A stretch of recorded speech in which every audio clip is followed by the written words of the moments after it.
दोस्तों, एक समय था जब देश के यंगस्टर्स लॉयर, डॉक्टर, इंजीनियर और आईएएस ऑफिसर बनने का सपना देखते थे।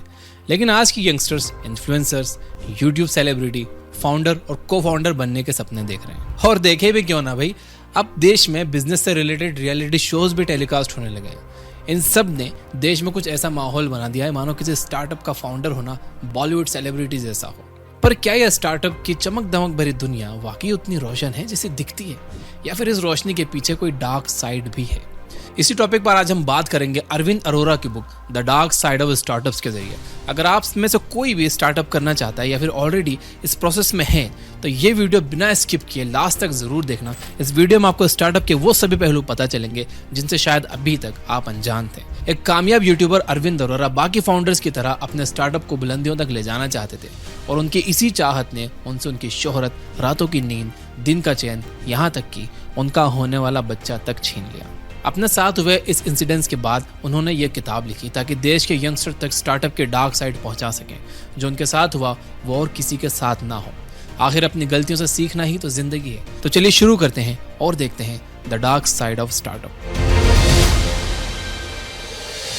स्टार्टअप्स और उनसे जुड़ी प्रॉब्लम्स को समझने से पहले यह जरूरी है कि आपको इस बात की क्लैरिटी हो कि आखिर स्टार्टअप है क्या।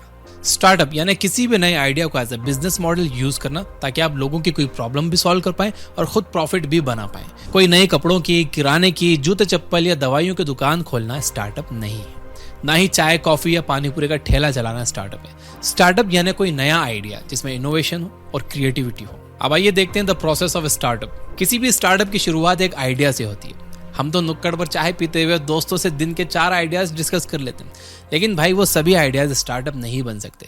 स्टार्टअप आइडिया के लिए जरूरी है कि वो लोगों की लाइफ की कोई रियल प्रॉब्लम सॉल्व करे, कोई ऐसी प्रॉब्लम जिसके लिए लोग पे करने को तैयार हो। इसके साथ ही आइडिया प्रैक्टिकल और कॉस्ट इफेक्टिव भी होना चाहिए। ये जरूरी नहीं है कि आपका आइडिया यूनिक हो, लेकिन उसमें आपका एक पर्सनल टच होना चाहिए।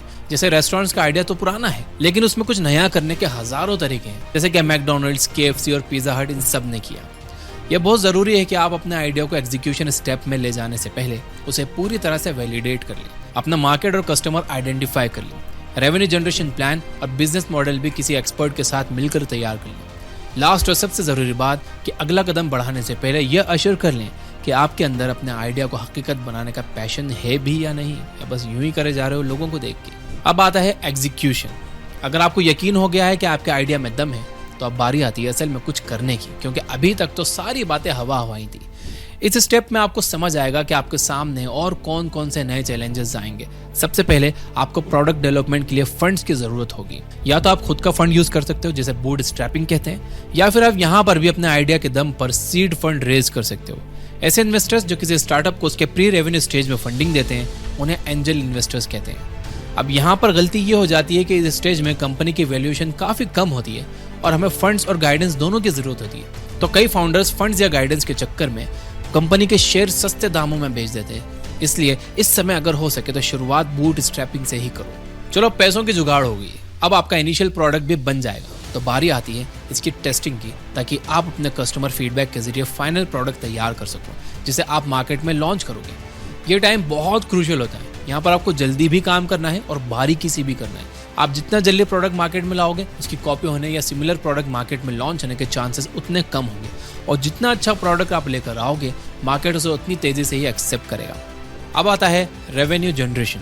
प्रोडक्ट बनाने के बाद बारी आती है मार्केट से पैसा कमाने की, यानी रेवेन्यू जनरेशन की। आपको ये जानकर हैरानी होगी कि लगभग 70% स्टार्टअप्स इस स्टेज में आकर बंद हो जाते हैं, क्योंकि वो इतना रेवेन्यू ही नहीं जनरेट कर पाते कि अपनी कंपनी को बिना किसी फंडिंग के चला पाए। ऐसे में फंडिंग ना मिलने पर फाउंडर्स के पास और कोई रास्ता नहीं बचता। आप सोच रहे होंगे कि भाई प्रोडक्ट बन गया, मार्केट में बेचो और पैसा कमाओ ना, अब क्या प्रॉब्लम है? तो दोस्तों, अभी तो असली गेम शुरू हुआ है। आपका प्रोडक्ट भले ही कितना भी अच्छा हो, लेकिन उसे लोगों तक पहुंचाने के लिए आपको मार्केटिंग, ब्रांडिंग और प्रॉपर सप्लाई चेन की जरूरत पड़ती है, जिसके लिए लगते हैं पैसे।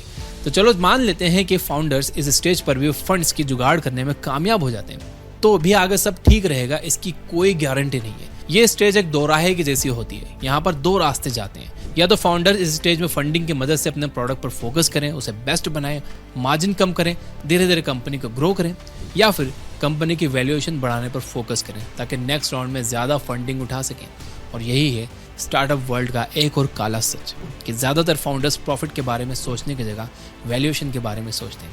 कंपनी को तेज़ी से स्केल करने के चक्कर में वो उसकी सस्टेनेबिलिटी के बारे में सोचना भूल जाते हैं और वैल्यूएशन की एक ऐसी रेस में उलझ जाते हैं जहां वो अपने मेन ऑब्जेक्टिव यानी कि प्रॉब्लम सॉल्विंग से ही भटक जाते हैं और केवल इन्वेस्टर्स को खुश करने के लिए पिच तैयार करने में लगे रहते हैं। फंडिंग राउंड्स, अगर आपको स्टार्टअप्स को समझना है तो फंडिंग राउंड्स को समझना भी बहुत ज़रूरी है। सबसे पहली फंडिंग होती है सीड फंडिंग, जिसे प्री रेवेन्यू स्टेज में लिया जाता है। जो इन्वेस्टर्स इस स्टेज में कंपनी को फंड देते हैं उन्हें एंजल इन्वेस्टर कहते हैं। जब प्रोडक्ट तैयार होने के बाद स्टार्टअप अपने रेवेन्यू स्टेज में पहुंच जाता है तो फंडिंग का दूसरा राउंड शुरू होता है।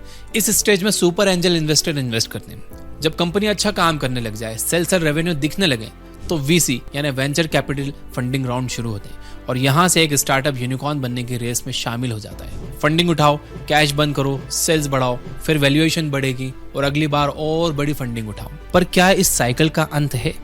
दोस्तों, यही तो है स्टार्टअप का डार्क साइड। स्टार्टअप एक बिजनेस से ज्यादा जल्दी से जल्दी अमीर बनने का प्लेटफॉर्म बन गया है, पर यह शॉर्टकट स्टार्टअप को एक गलत पर्सपेक्टिव की तरफ ले जा रहे हैं। आइए देखते हैं कैसे।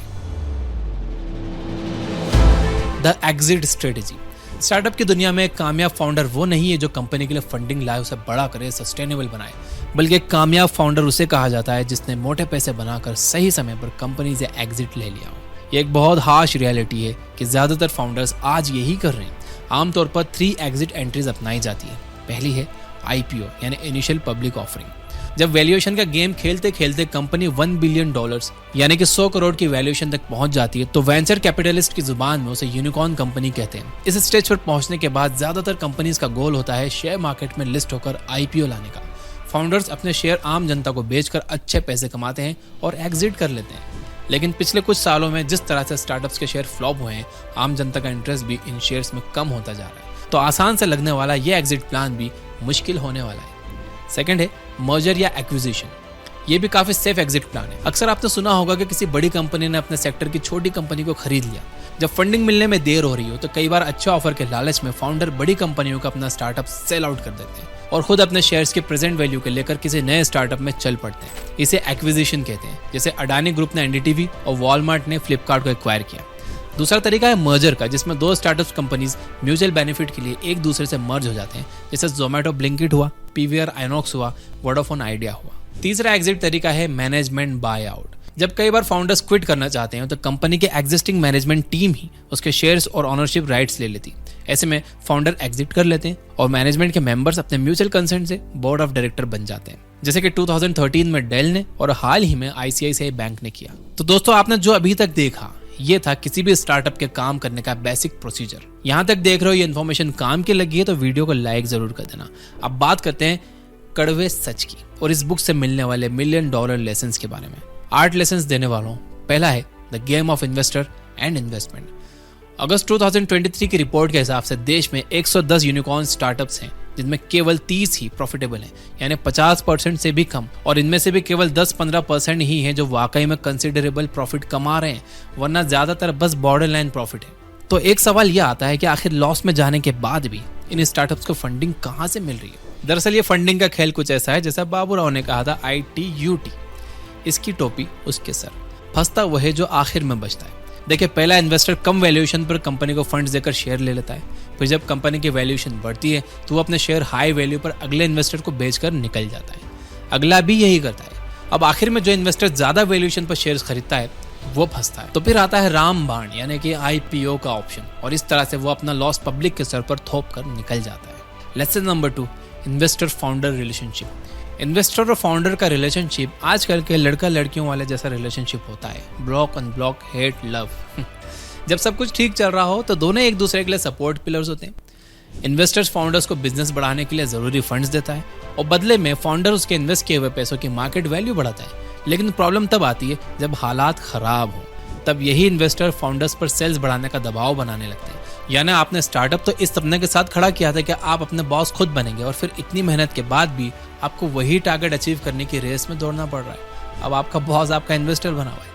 कई बार प्रेशर में आकर फाउंडर्स अनएथिकल तरीके अपना लेते हैं, जैसे सेल्स फिगर को बढ़ा चढ़ा कर दिखाना, सेल्स बढ़ाने के लिए ज्यादा कैश बंद करना, जिससे उनका कस्टमर एक्विजिशन कॉस्ट बढ़ जाता है और फिर लॉस उठाना पड़ता है। यानी कंपनी का टर्नओवर और वैल्यूएशन तो बढ़ जाती है, पर असल में उसे नेट लॉस का सामना करना पड़ता है। लॉस के अलावा भी इस रेस में फंसकर फाउंडर्स कई लीगल इश्यूज में फंस जाते हैं। इसलिए एक अच्छे इन्वेस्टर को फाउंडर पर भरोसा रखना चाहिए और उसे अपना काम बिना प्रेशर के करने देना चाहिए। आखिर में इन्वेस्टर तो अपना पैसा निकाल सकता है, लेकिन फाउंडर का तो सब कुछ दांव पर लगा है भाई। और वहीं फाउंडर को यह ध्यान में रखना चाहिए कि अपने बिजनेस को बड़ा बनाने की चाहत में वो अपने आइडिया से ना भटक जाए। उसे याद रखना चाहिए कि business is not all about valuation but about value creation. तीसरा लेसन, फाउंडर और को फाउंडर के बीच डिसएग्रीमेंट। चले थे साथ साथ एक मंजिल की तलाश में, रास्ते कब अलग हुए पता ही ना चला। कुछ ऐसा ही होता है जब दो फाउंडर्स के बीच नोक झोंक हो जाए। फाउंडर्स किसी भी स्टार्टअप के लिए पिलर्स की तरह होते हैं, पर कई बार ऐसी सिचुएशंस बन जाती हैं जिससे दोनों के बीच टकराव पैदा होने लगता है। ऐसे में कंपनी को भी इसका काफी नुकसान उठाना पड़ता है। इसलिए ऑथर अरविंद कहते हैं कि जब भी आप किसी के साथ मिलकर स्टार्टअप की शुरुआत करो तो फाउंडर्स एग्रीमेंट जरूर साइन कर लो, ताकि अगर फ्यूचर में कोई डिसएग्रीमेंट होता है तो उसे रेफर करके चीजों को स्मूथ किया जा सके। इवन अगर कोई फाउंडर क्विट भी करना चाहे तो उस टाइम भी ये एग्रीमेंट बहुत काम आता है। अगर आपने सब कुछ बस जबानी कर रखा है वर्बल बेसिस पर, तो आपको बहुत सारी लीगल, सोशल और इमोशनल प्रॉब्लम्स का सामना करना पड़ सकता है, जैसे कि प्यार में होता है। कस्में, वादे, प्यार, वफा सब बातें हैं, बातों का क्या, तो सिर्फ बातों में मत करो, लिख कर काम करो। लेसन नंबर 4, शेयर्स बांटने में जल्दबाजी। कई बार फंडिंग के लालच में फाउंडर्स कंपनी के शेयर्स को इतना ज्यादा डाइल्यूट कर देते हैं कि डिसीजन मेकिंग पावर ही उनके हाथ में नहीं रहती। ऐसे में उन्हें इन्वेस्टर्स का एक्स्ट्रा प्रेशर भी झेलना पड़ता है। कई बार तो फाउंडर्स को अपनी ही कंपनी से बाहर कर दिया जाता है, जैसे अश्नीर ग्रोवर को भारत पे से, स्टीव जॉब्स को एप्पल से बाहर होना पड़ा। ऐसे में जिस सपने पर आपने इतनी मेहनत की थी वह आपका ही नहीं रहता। इसलिए शेयर्स का अलॉटमेंट हमेशा सोच समझ कर करो। कंपनी को स्केल करने के चक्कर में कहीं कंपनी आपके हाथ से ही ना निकल जाए। लेसन नंबर 5, बिजनेस, जॉब या स्टार्टअप। अब ये अपने आप में एक बर्निंग क्वेश्चन है। सब यही पूछ रहे हैं कि पापा कहते हैं गल्ले पर बैठो, मुझे स्टार्टअप करना है। फैमिली चाहती है मैं 9 to 5 जॉब करूं, पर मुझे अपना करना है। अब मैं क्या करूं? रोज नुक्कड़ पर बैठकर दर्जनों आइडियाज भी सोचते हैं कि किस पर काम किया जाए। आज हर 10 में से एक इंसान स्टार्टअप करना चाहता है, इसमें कुछ गलत नहीं है, लेकिन प्रॉब्लम यह है कि आपको पता होना चाहिए कि आखिर आप स्टार्टअप क्यों करना चाहते हो। क्या वाकई में आपके पास कोई ऐसा आइडिया है जिससे कोई सीरियस प्रॉब्लम सॉल्व हो सकती है? क्या सच में उस प्रॉब्लम को सॉल्व करना आपका पैशन है? क्या आप 15 से 16 घंटे काम करने के लिए तैयार हो? अगर हाँ, तो फिर आप जरूर स्टार्टअप करो। बट अगर आप स्टार्टअप सिर्फ इसलिए कर रहे हो कि आपको लेविश लाइफस्टाइल चाहिए, कुछ अलग करना चाहते हो, ये ट्रेंड में है, या फिर स्टार्टअप फाउंडर्स की मोटिवेशनल बातों से ओवर एंथुसियास्टिक महसूस कर रहे हो, तो प्लीज स्टार्टअप मत करो। ये कोई वेल्थ क्रिएशन का शॉर्टकट नहीं है, यहाँ बहुत काम करना पड़ता है भाई। बेहतर है अपने पापा के गल्ले पर बैठो या 9 to 5 जॉब खोल लो, सैलरी लो, खुश रहो। क्योंकि ये याद रखना बहुत जरूरी है कि स्टार्टअप में अपना बॉस खुद बनने की आजादी तो है, पर यह आजादी बिना किसी कीमत के नहीं आती। लेसन नंबर 6, फाउंडर्स का मल्टीटास्किंग। मैं इवेंट्स में कई फाउंडर्स से मिलता हूँ, वो मुझे अपना कार्ड देते हैं और कहते हैं कि मैं फाउंडर भी हूँ भाई, CTO भी हूँ, मैनेजमेंट भी मैं ही देखता हूँ। I am the one man army, I am my own boss.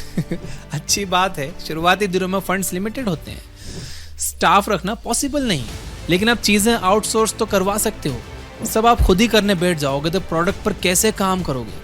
वैसे भी ज्यादातर फाउंडर्स टेक्निकल बैकग्राउंड से होते हैं, इसलिए उनका हाथ मार्केटिंग, अकाउंटिंग और लीगलिटीज में थोड़ा कमजोर होता है। लेकिन स्टार्टअप की सॉलिड शुरुआत के लिए इन एरियाज में भी किसी एक्सपर्ट का ओपिनियन जरूरी होता है। एक छोटी सी लेकिन बहुत इंपॉर्टेंट बात है, इसलिए अपनी ज़रूरत के हिसाब से टाइम पर एक्सपर्ट के ओपिनियन लेते रहो और धीरे धीरे खुद भी सीखो, ताकि कोई आपको धोखा ना दे सके। और काम को डेलीगेट करो, हर काम खुद करने की कोशिश मत करो। लेसन नंबर 7, बड़ा होना है या बड़ा दिखना है। जब फाउंडर्स स्टार्टअप को अपने पैसों से शुरू करते हैं तो काफ़ी सोच समझ कर पैसे खर्च करते हैं, सब कुछ एकदम कंजूसी से चल रहा होता है। पर जैसे ही फाउंडर्स को फंडिंग मिलना शुरू होती है तो एक कहावत है उर्दू में, माल है मुफ्त दिले बेरहम। मुफ्त का माल मिलता है तो इंसान बेरहम हो जाता है उसको खर्च करने में। तो फाउंडर्स को लगता है कि बस उन्होंने सब कुछ हासिल कर लिया। अपनी वैल्यूएशन बढ़ाने के लिए, अपनी कंपनी को बड़ा दिखाने के लिए वो इन्वेस्टर फंड का काफ़ी बड़ा हिस्सा ऑफिस स्पेस रेंट करने में, ज़्यादा से ज़्यादा हाईली क्वालिफाइड स्टाफ रखने में खर्च कर देते हैं। बचा हुआ हिस्सा मार्केटिंग और ब्रांडिंग में इस्तेमाल हो जाता है। रिसर्च एंड डेवलपमेंट के लिए पैसा ही नहीं बचता, जबकि फाउंडर को इन्वेस्टर का पैसा वैसे ही इस्तेमाल करना चाहिए जैसे वो अपने ही पैसे हों, क्योंकि आखिर में मकसद स्टार्टअप को बड़ा बनाना है, केवल बड़ा दिखाना नहीं। इस बात को ना समझ पाने के कारण बहुत सारे स्टार्टअप फंडिंग मिलने के बाद भी बंद हो जाते हैं। लेसन नंबर 8, फाउंडर की पर्सनल लाइफ। अब ये स्टार्टअप की दुनिया का सबसे डार्केस्ट पहलू है। दिखने में शायद आपको लगता होगा फाउंडर्स की लाइफ कितनी कूल होगी, असल में ऐसा नहीं है। उन्हें 14 से 18 घंटे काम करना पड़ता है, कई बार अपनी कंपनी को जिंदा रखने के लिए अपनी और अपने परिवार की सारी सेविंग्स लगानी पड़ती है। यहाँ तक कि कई बैंक से अनसिक्योर्ड लोन्स भी लेने पड़ते हैं, जो आगे चलकर उन्हें बर्बाद कर देता है। अपने लिए और अपने परिवार के लिए उनके पास टाइम नहीं होता। कई फाउंडर्स फ्रेंड है मेरे जो बताते हैं कि उनके पार्टनर ने उन्हें स्टार्टअप और फैमिली में से एक चुनने को कहा है। आप खुद ही इमेजिन करिए कि ये चॉइस कितनी मुश्किल होती होगी। असल में स्टार्टअप की चमक दमक के पीछे छुपी है थकान, डिप्रेशन, स्ट्रेस, अकेलापन और अपने सपनों को अपनी ही आंखों के सामने टूटता हुआ देखने का दर्द। आप सोच रहे होंगे तो फिर स्टार्टअप करें ही क्यों? क्योंकि ये सब वर्थ लगता है उस दिन जिस दिन लोग आपको एडमायर करते हैं, जिस दिन आपकी कंपनी का प्रोडक्ट घर घर पहुंच जाता है, जिस दिन आपको आपके प्रोडक्ट और कंपनी के नाम से जाना जाने लगता है, जिस दिन आप जिस प्रॉब्लम को सॉल्व करने निकले थे वो सच में सॉल्व हो जाती है। और उसके लिए ज़रूरी है डिसिप्लिन, पेशेंस, पैशन और डेडिकेशन।